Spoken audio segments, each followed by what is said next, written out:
ሰላም የተወደዳችሁ የቻናላችን ተከታታዮቻችን ሰላምታችን ከኛ ወደ እናንተ ይድረሳችሁ እያልን አሁን ደግሞ ዛሬ የበግ ቅቅል እንዴት እኔ እንደምሰራው አሳያችኋለሁ ማለት ነው። በትዕግስት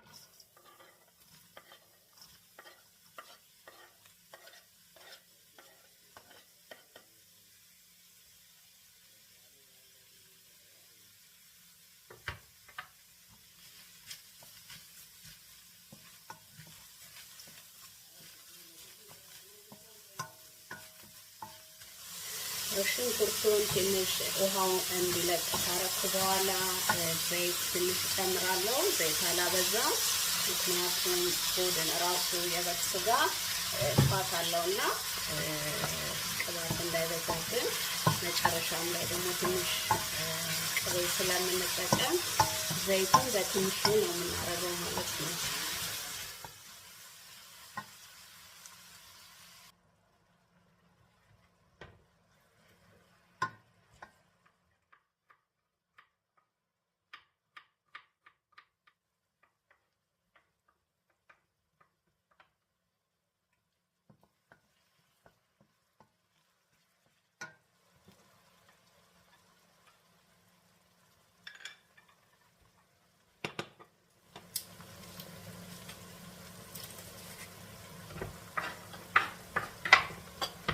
ነጭ ሽንኩርቱን ትንሽ ከተፍ አድርጌ ዝንጅብሉን ያው ከተፍ አድርጌ አብሬ በደንብ አድርጌ አደቀዋለሁ ማለት ነው። ነጭ ሽንኩርቱንና ዝንጅብሉን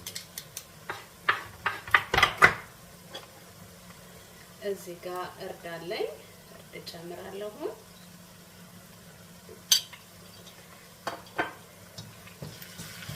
ያው የሚበቃንን እኛ በራሳችን እያየን እንጠቀማለን ማለት ነው።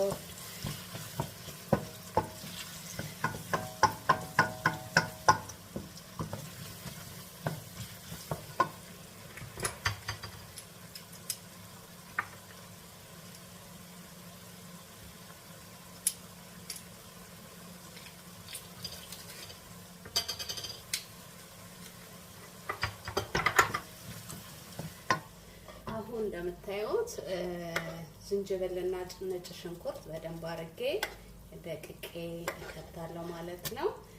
እኔ ሁልጊዜም ዝንጅብልና ነጭ ሽንኩርት ከሌለ አልሰራም ቅቅል። እሱ ነው ዋናው ለጣሙ ዋናው ምክንያት የሚሆነው ዝንጅብልና ነጭ ሽንኩርት ነውና ቅቅል ስንሰራ በደንብ አድርጋችሁ ፈሽታችሁ ተጠቀሙላለሁ። ከዛ ቆንጆ ጣፍጥ የበግ ቅቅል ይሆንልናል ማለት ነው። በሁለቱ ግብአቶች አንዳንዴ ያው ወጥ ስንሰራ በነጭ ሽንኩርት ብቻ አንዳንዴ መስራት እንችላለን፣ ግን ቅቅል ላይ በጣም ኢምፖርታንት ነው ዝንጅብል መኖሩ ማለት ነው። በመቀጠል እዚህ ጋር ያዘጋጀሁትን የበግ ስጋ ከታለው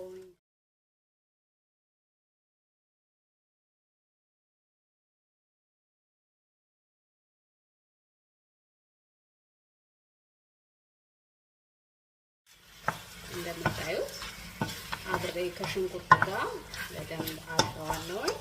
ትንሽ ጊዜ ሰጥቼ ከዛ በኋላ ነው ውሃውን የምከልሰው ማለት ነው።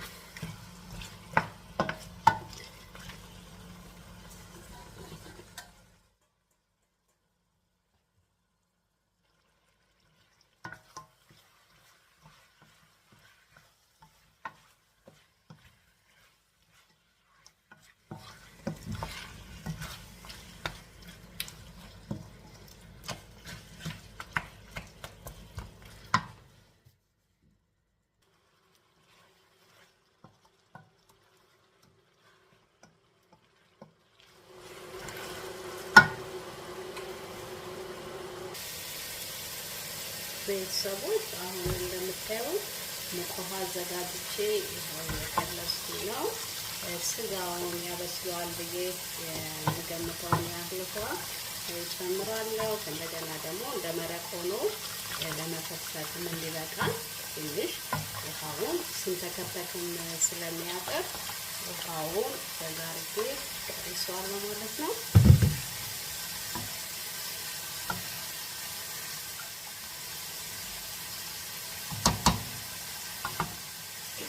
ከዚያም በዚህ ላይ ትንሽ ኮረሪማ ጨምራለሁ።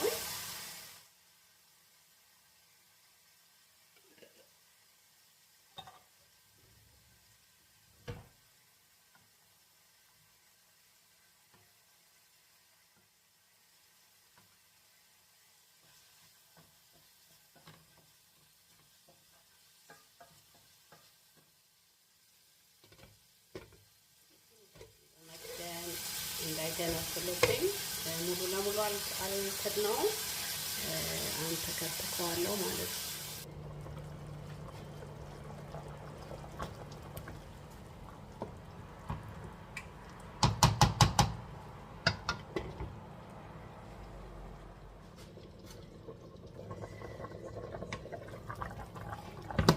ይሄው እንግዲህ በምታዩት መልኩ በደንብ እየተንተከተከ ስጋውን ኦልሞስት በስሎልኛል።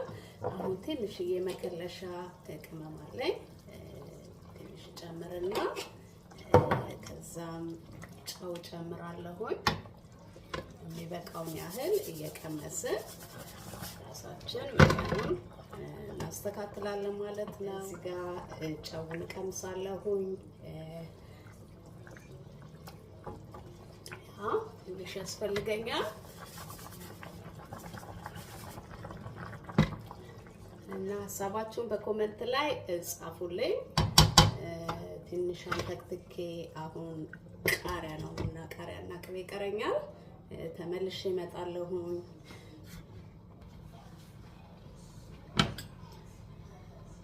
አሁን በቀጥታ ቅቤ ጨምራለሁ። ኦልሬዲ በስሏል። በደንብ ትክትክ ብሎ ነው የተሰራው። በጣም ደስ ሲል በእውነት ሽታው ራሱ ዋው፣ በጣም ደስ የሚል ነው ሽታው ራሱ በእውነት በቃ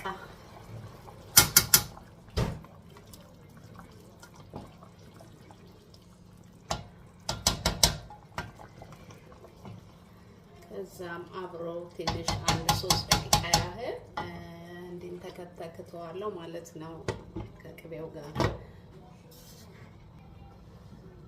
በመጨረሻም ቃሪያ ከታለው።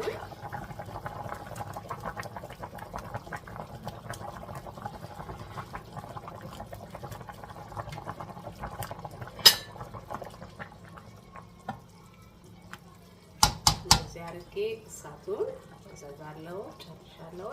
አሁን አብረን ሆነን እንፈተፍታለን ማለት ነው።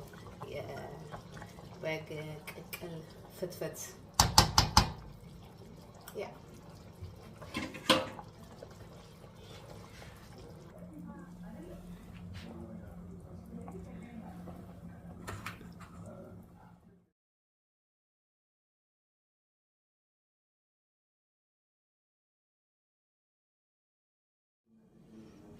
ይሄው እንደምታዩት እዚህ ጋር እንጀራ ከትቻለሁ ማለት ነው ከመረቁ።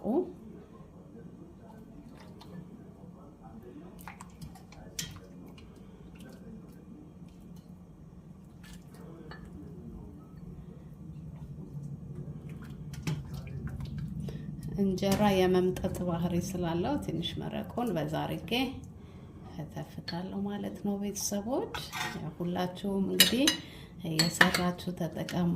ለዓመት በዓል ለግብዣ አንድ የምግብ አይነት ይሆነናል ማለት ነው። ቤተሰቦች ሰላማችሁ ብዝት ይበልልን። አብራችሁኝ ስለነበራችሁ አመሰግናለሁ። ኮሜንታችሁን በኮሜንት መስጫው ላይ አቆዩልኝ።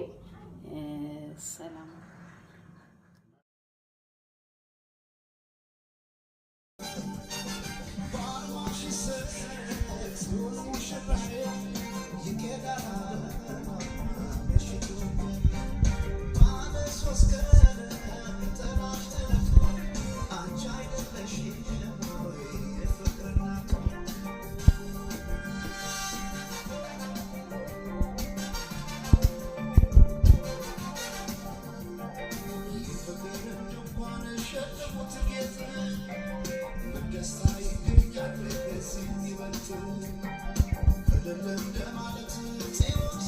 I